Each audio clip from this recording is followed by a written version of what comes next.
As you know, about a year ago I decided to retire. This was, by and large, for two reasons.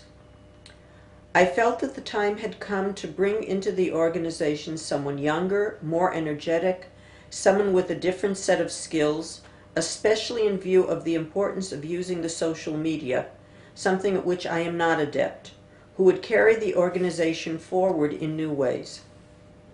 I hoped, and this hope was realized, that the person chosen to be the new director would be an Ethiopian Israeli. I believe that it is a very important step in terms of ensuring that whatever NACOJ Israel does in the future will be in response to the ongoing and changing needs of the community as members of the community see them. I have done my best to convey the changes and needs that I have seen, but David can offer a greater ring of authenticity that is so necessary. David also has many ties, both professional and personal, with both government ministries and nonprofits working with the community. I believe he will bring many good things to the organization.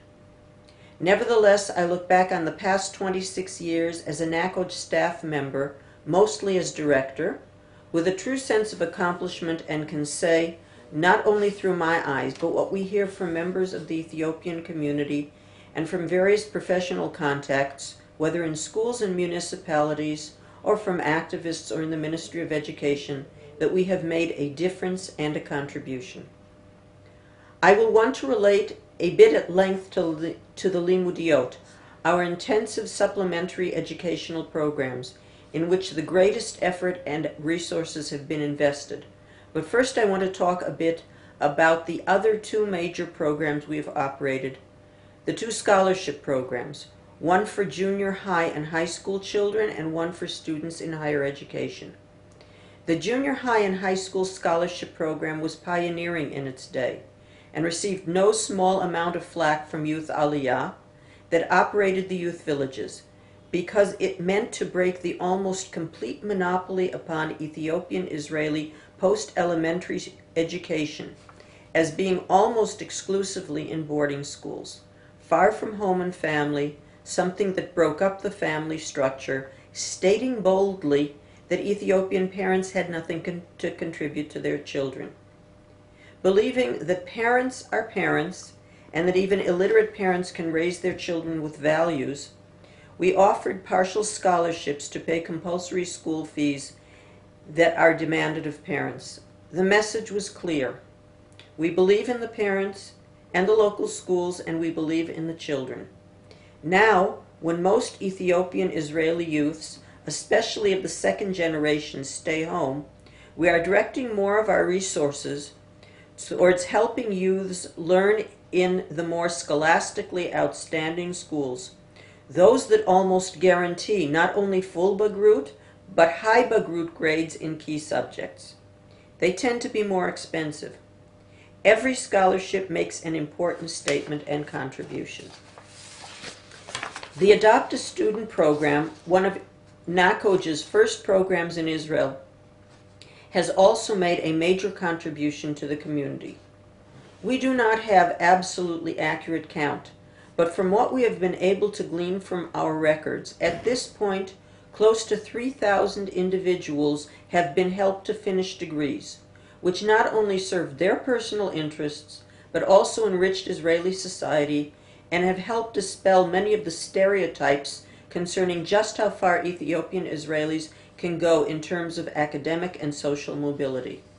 We are no longer the only program of this type, but certainly the oldest, and presently, despite shrinking numbers and a long waiting list, have the largest number of recipients every year.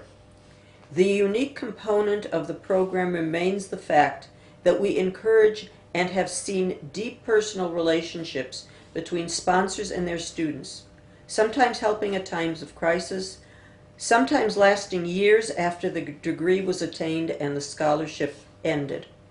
I would be greatly amiss if I did not particularly mention the Gottsteins, who sponsored, and Rachel continues to sponsor, over 100 students a year for the last about 20 years, with Rachel having personalized correspondence with each student.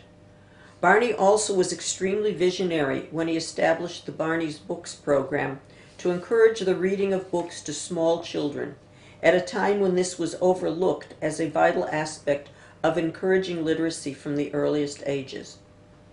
I wish to note the important and devoted work of Leah and Yehudit, who operate these programs in Israel, maintaining personal contact with either the schools in Leah's case or the students in Yehudit's case, who often offers support and sometimes acts as a stern parent in the case of students who don't see the need to write to their sponsors or don't notify us about a change in their status. And now a few more extended words about the Limudiya programs, or plural Limudiot. When we created the Limudiot, the idea was simple. Help Ethiopian Israeli elementary-aged Olim children close educational gaps. Most came from homes where the number of children was large, but most parents were not literate, had only the most minimal grasp of Hebrew, and were often confused by the demands of the school system. Many schools were leery of receiving these children and became convinced that they could not learn. In those days, school days were short, so our programs operated after school, supplying the children first with a good lunch and then with 10 weekly hours of scholastic assistance. Unlike other such programs, from the beginning we insisted that the overwhelming majority of the staff had to be professional teachers, working with small groups, and most important, working in the children's schools in close cooperation with the homeroom teachers. We also believed and continue to believe that early intervention, ensuring early reading and math skills, are much more effective than trying to make up the gaps at a later age when it becomes a noticeable emergency. At the time, that was revolutionary. Other programs often operated in community centers with soldier teachers or national service girls as the primary teachers. That just did not work.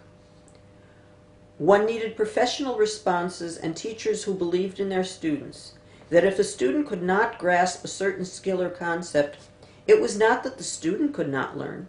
It was and still is that the way of teaching that skill is not appropriate for the student, so the teacher has to find an alternate method. We have become steadily more professional in our work, with more precise ways of developing supplementary curricula, tailored to the needs of the children who sometimes have major study gaps. Even as we work today mostly with children born in Israel. Though some of the Limudiya staff do not realize this, the Ministry of Education finds our program and educational approach or method to be exceptionally professional, exceptionally effective, well monitored, and they would like to see us work with other teachers in the schools to instill in them our approaches and methods for whole classes and to expand our work to other schools. The ministry's concern: if you leave, what remains in the school?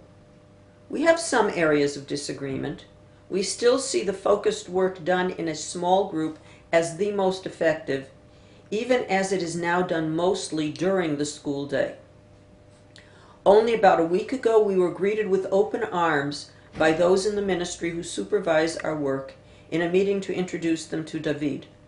Unfortunately, this, our most invested and most recognized program, is also the one most struggling for funds and has shrunk steadily over the last few years.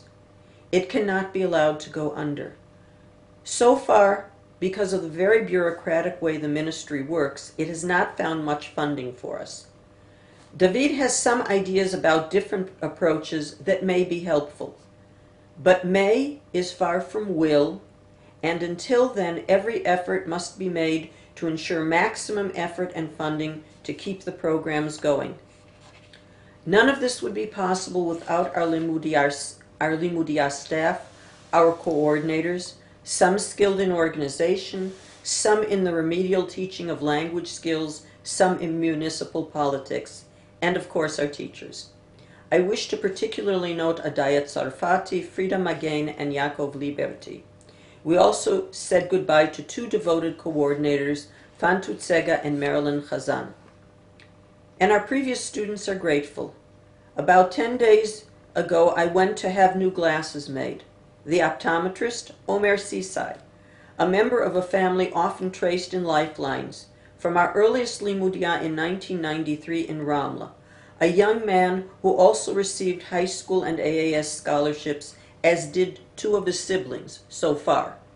Of his 5 siblings, three already have degrees, and the youngest is now beginning academic studies. The measuring and checking was also a walk down memory lane. And yesterday, being embraced in our tent by Yitzchak Engeda from our first limudia in the Bar Ilan school in 1994. I sent a WhatsApp to Yaakov, whose response was, "A bit of history."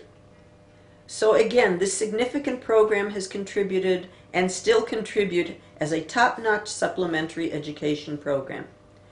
Finally, a few more words of thanks. Eti Shriki, the NACOJ Israel Administrative Director, does not personally operate any program, but no program could operate without her.